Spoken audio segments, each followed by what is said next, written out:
एवढं सामान भरून आमचा काय फायदा झाला? त्या आधीच बोलायचं होतं ना आम्हाला, का सामान नका भरू. आमची मोलमजुरी याच्यावरच असते.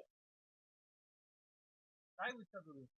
नारळ, हार, मक्का, बिस्किट. शनिवार रविवारी येतात बाजारात? नाही, शनिवार रविवार ते बंद केलाय. त्या खोलायसाठी आम्ही आता मंदिर आहे, मग लोक येतील ना दर्शनासाठी, ते बंद करून ठेवलंय. आम्हाला कमीत कमी 15 वर्ष झाली धंदा करतो. पोलीसवाले आता एवढं सामान भरलं आम्ही, कमीत कमी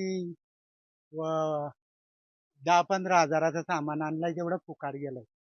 जर धंदा कधी असतो शनिवार रविवार असतो. काही आता एवढी दुकानं लावलेत, तर या दुकानात सगळ्याचं नुकसान झालं का नाही?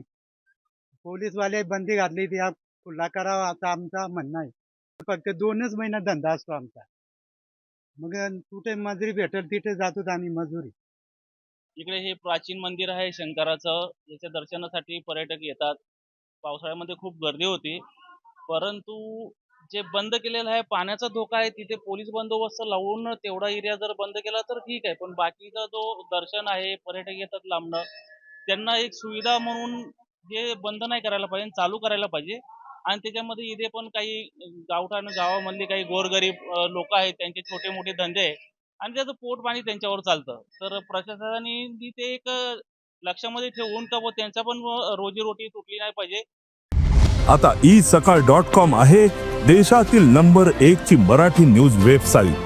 प्रत्येक अपडेटसाठी isakal.com ला नक्की भेट द्या.